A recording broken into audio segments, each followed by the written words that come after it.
The worst part is not rejection, it is not knowing pain you are feeling. She laughs, leans closer, keeps talking, then disappears, and suddenly you feel ridiculous again. You replay every glance like evidence, hoping one tiny detail will finally explain everything. Because mixed signals mess with your ego harder than a clean no ever could. And most guys keep reading the wrong thing because boredom can look like attraction. She is not always sending signals. Sometimes she is filling silence with your attention. That one idea alone can save you months of confusion and quiet self-destruction afterward. Here's the deeper truth nobody tells you about flirting, especially when emotions rise. Flirting is not about isolated signs, it is about patterns, timing, and emotional investment. Boredom creates moments, but attraction creates consistency, escalation, and a strange kind of gravity. If you learn that difference, you stop guessing and start seeing what is happening. Once you see it clearly, her behavior stops feeling magical and starts feeling readable. First, watch what happens before the playful energy, not just during the obvious moments. A bored person wants stimulation now, but an interested person starts creating future opportunities. She asks questions that reopen conversations later, not questions that only kill dead air. That means she is not just reacting to your presence, she is extending it. Bored attention burns for a minute, then drops the second something shinier appears nearby. Real attraction has memory, and memory is one of the most underrated signals alive. She remembers your weird story, your favorite drink, your schedule, or your random opinion. That is not accidental warmth, that is selective attention, and selective attention is valuable. Most people miss this because they chase excitement instead of noticing where attention returns. If she keeps circling back, your name is living in her mind when unnecessary. And unnecessary attention is where things stop being random and start becoming personal fast. Clue is how she uses distance, because distance tells the truth faster than words. When a woman is bored, she often keeps you emotionally close but physically neutral. She talks, smiles, maybe even teases, yet her body never truly commits to you. Her feet drift away, her torso angles elsewhere, her exits stay easy all night.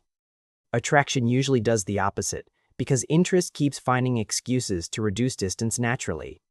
She stands a little nearer than necessary, then stays there longer than normal too. That extra second matters because comfort without urgency is different from closeness with tension. And tension is the part nervous guys often miss because they panic too early. They see friendliness, then rush to decode it, and instantly kill the natural rhythm.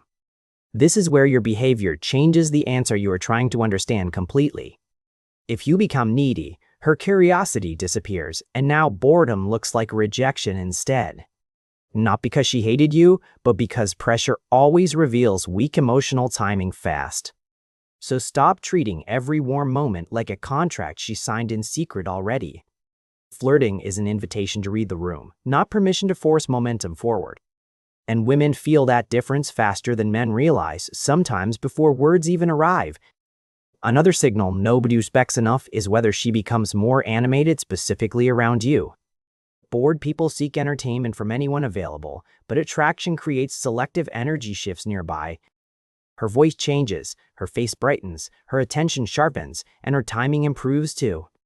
She responds faster, notices little openings, and keeps the moment alive without effort somehow. That is not casual conversation anymore, that is emotional engagement beginning to organize itself. And when engagement organizes itself, she does not need perfect lines from you either. She helps the conversation breathe, because interest cooperates while boredom makes you do everything. That is a huge distinction, and it can instantly calm your overthinking down too. You do not need to impress someone who is already emotionally participating with you. You only need to stop interrupting the signal with insecurity and performance for once. Now here is where things get tricky, because playful teasing can fool you badly. Some women tease because they like you, but others tease because teasing creates stimulation. It keeps the conversation interesting without requiring vulnerability, and that difference matters a lot. Flirty teasing usually carries warmth underneath it, while boredom teasing stays emotionally detached inside. She may challenge you, but she also rewards you when you handle it well. There is a smile that says come closer, and another that says dance for me. If the teasing never opens a real door, it is probably just entertainment then. If it creates more comfort, more eye contact, and more personal curiosity, stay alert. Because attraction likes to test, but it also wants you to pass the test. Boredom tests too, except boredom does not care whether you pass or disappear afterward. That one difference can spare you from chasing people who only like the attention. And chasing attention is exhausting, because attention feels intimate while meaning absolutely nothing inside. Another sign sits in her response after silence, and this one is brutal sometimes. Attraction survives breaks, but boredom usually expires once the free stimulation disappears for good. If she reaches back out after distance, something real may have kept pulling her. Not every delayed reply means disinterest, and not every fast reply means desire either. Context matters more than speed, because people text from habit, boredom, duty, and loneliness. What matters is whether the thread keeps rebuilding itself when there is no reason. She sends the meme, remembers detail, restarts the joke, or follows your unfinished thought. That is investment, and investment is the language attraction speaks before direct honesty arrives. Here's another trap, and a lot of men lose themselves inside it completely. They assume nervousness automatically means attraction, but nervousness can also mean uncertainty or caution. She might fidget, laugh strangely, or avoid eye contact because she feels awkward there. The question is not whether she is affected, but why she is affected exactly. Attraction anxiety still moves toward connection, while discomfort anxiety looks for safer exits fast. One gets warmer over time, the other gets colder once pressure enters the room. So if you want clarity, stop measuring sparks and start measuring emotional direction instead. Is her energy moving closer, opening up, becoming more personal, and returning consistently afterward? Or is it simply flickering whenever she needs a little novelty or validation nearby?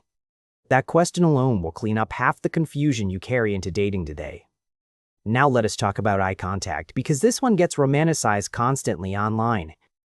A woman can hold eye contact because she is confident, social, or simply curious. Eye contact alone is almost useless unless you notice what follows right after it. Does she hold it, smile slowly, then stay present, or does she reset immediately? Attraction often creates a tiny pause after eye contact, like neither person wants release. Boredom usually grabs the spark, enjoys it, then drops it without emotional weight afterward. That lingering second is small, but small things usually reveal the biggest truths later. This is why sharp men look calm, because they are tracking clusters, not crumbs. One signal means little, but three aligned signals usually point somewhere real worth noticing. She remembers details, reduces distance, and reinitiates contact after silence without you forcing anything. That pattern matters more than chemistry you imagine during one unusually charged conversation alone. And yes, sometimes she is genuinely interested but still inconsistent because life is messy. People get overwhelmed, distracted, recently hurt, emotionally guarded, or pulled in 10 directions daily. So do not use one cold moment to erase 10 warm patterns too quickly. But also do not use one warm moment to excuse 10 cold patterns either. Balance is attractive, and balance begins when you stop auditioning for certainty from everyone. Here's a subtle sign most men overlook because it feels almost too simple. When she likes you, she often becomes curious about how you see things personally. Not just what you do, but how you think, choose, and interpret things generally. Bored conversation stays on surfaces because surfaces are easy and emotionally cheap to maintain. Attraction starts poking beneath the surface because understanding you becomes rewarding itself for her. She wants your opinion on something weird, personal, or slightly revealing to her today. That is not filler, that is investment hiding inside ordinary conversation and testing safety. Now there is one behavior that exposes boredom faster than anything else in dating. She keeps you around, but never risks anything that could actually move things forward. No escalation, no vulnerability, no personal follow-up, no meaningful effort after the moment ends. That is attention farming, and attention farming feels flattering until it starts draining you. A lot of decent men get trapped there because they confuse access with progress. You're talking to her, seeing her, maybe even joking daily, yet nothing moves. That stagnation is not mystery. It is usually the answer you keep avoiding inside. Interest tends to create risk eventually because desire always pushes against static comfort somewhere. Maybe the risk is small, but some risk almost always appears sooner or later. She lingers longer, reveals more, initiates plans, or lets the tension become obvious openly. If nothing ever advances, you should respect the answer instead of negotiating with fantasy. And respecting the answer is powerful because desperation keeps men blind longer than necessary. The less you beg reality to change, the more clearly reality starts speaking back. Here is something else that changes everything once you finally understand it clearly enough. Attraction is not about whether she likes you, but how she feels around you. If you make her feel relaxed, seen, and slightly challenged, signals become clearer naturally. If you make her feel watched, pressured, or evaluated, everything gets distorted fast afterward. This is why insecure energy creates mixed signals, even when attraction was possible there. She cannot settle into curiosity if she feels responsible for your emotional stability constantly. So your job is not forcing interest, it is becoming easier to read clearly. Slow down, stay playful, leave space, and let patterns reveal themselves without your panic. Patient men are not passive. They are harder to fool and easier to trust. Women often feel safer showing interest when they are not being rushed toward labels. So sometimes the clearest sign is not intensity, it is increasing ease between you. She stops performing, stops managing impressions, and starts acting more honestly around you daily. Her laugh changes, her posture softens, and her reactions become less rehearsed over time. That shift matters because comfort is often what attraction looks like without the performance. A bored woman performs interest, but an interested woman gradually forgets to perform altogether. And when that happens, you stop meeting guesses because the energy feels mutual finally. Still, none of this means you should become cynical or suspicious of every woman. The goal is not paranoia, it is clarity without fantasy and confidence without delusion. You are not trying to catch women, you are trying to read situations honestly. That mindset alone makes you calmer, more attractive, and much harder to manipulate emotionally. Because men who need every signal to mean something become easy to control quickly. Men who can walk away from ambiguity force reality to reveal itself faster too. And ironically, that is when genuine attraction often becomes much easier to notice clearly. So she is flirting, you will not need one perfect clue anymore either. You will see a pattern of attention, warmth, risk, return, and growing ease there. If she is bored, the moments may sparkle, but the pattern will stay hollow. Once you learn that difference, mixed signals stop controlling your emotions so much anymore. You stop begging for certainty and start trusting patterns, pacing, and self-respect much more. That is when dating gets lighter, sharper, and strangely more honest for you two. And that is when you stop chasing signals, because you finally understand yourself first.